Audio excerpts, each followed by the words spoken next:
Assalamualaikum warahmatullahi wabarakatuh. Perkenalkan, nama saya Ajeng Kartika dengan NIM 5020016.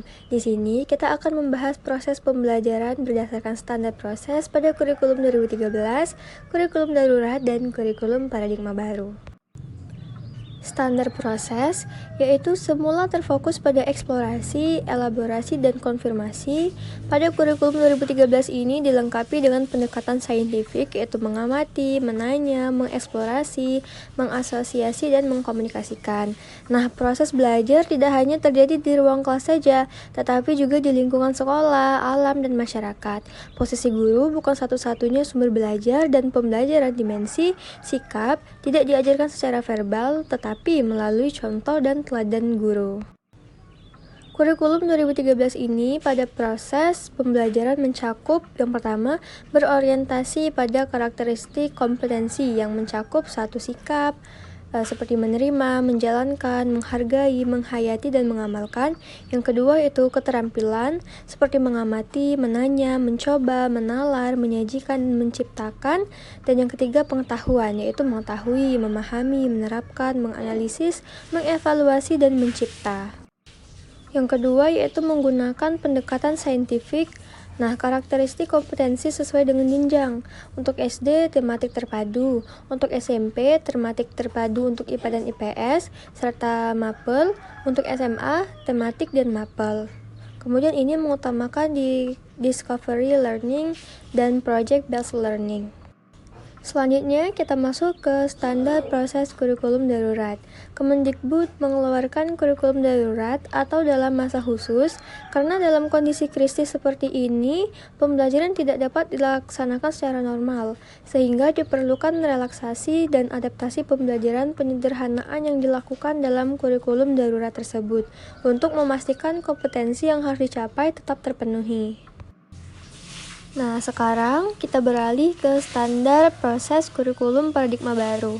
Pelaksanaan proses pembelajaran dengan pendekatan tematik yang selama ini hanya dilakukan pada jenjang SD saja, pada kurikulum paradigma baru ini diperbolehkan untuk dilakukan pada jenjang pendidikan lainnya. Dengan demikian, pada jenjang SD kelas 4, 5, dan 6 tidak harus menggunakan pendekatan tematik dalam pembelajaran, atau dengan kata lain, sekolah dapat menyelenggarakan pembelajaran berbasis mata pelajaran. Nah, selanjutnya kita akan membahas tentang karakteristik dan prinsip dari ketiga kurikulum tadi. Oke, yang pertama yaitu kurikulum 2013.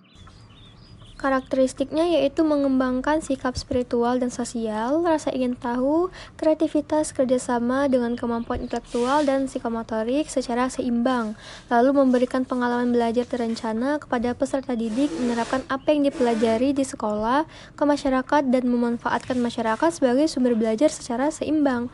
Kemudian kompetensi dinyatakan dalam bentuk kompetensi kelas yang dirinci lebih lanjut dalam kompetensi dasar mata pelajaran. Lalu kompetensi dasar dikembangkan didasarkan pada prinsip akumulatif, saling memperkuat dan memperkaya antar mata pelajaran dan jenjang pendidikan.